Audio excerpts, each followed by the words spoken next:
How willing are you to let someone in? Are you scared to let someone get really close to you? Real relationships and real love can be very scary. When we are present for one another, these relationships challenge us to trust, to show weakness, to give up a little bit of ourselves so that that other person might come through. We might not always be conscious of this, but it is happening. A relationship with God is even more scary. Here is someone who has given everything to us and for us. He's also all-powerful and all-knowing. And so our need to trust him, his understanding of our weakness, and his right to ask a lot of us is even more great. This is so scary that most people don't want to let God in. There's an old fable written by Aesop that presents this well. A lion fell in love with the daughter of a cottager and wanted to marry her.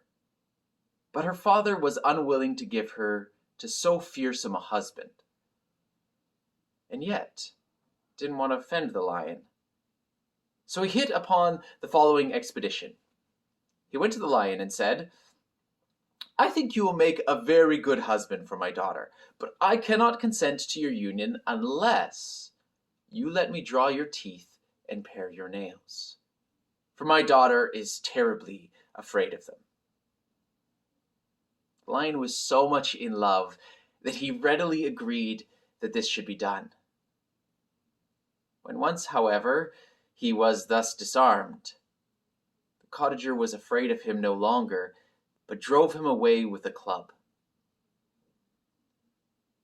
Here is this great and powerful creature, madly in love, so much so that he's willing to give up all of his strength and power, just so that he might be with the one he loves. But in the end, he is driven away by beatings. Does this remind you of anyone? It should remind you of the way that we treat Jesus, or sometimes one another. God does everything he can to come to us and show us his love. Just think about it. This lion's strength would have made the greatest difference in providing for and protecting this cottager's daughter, possibly the cottager himself.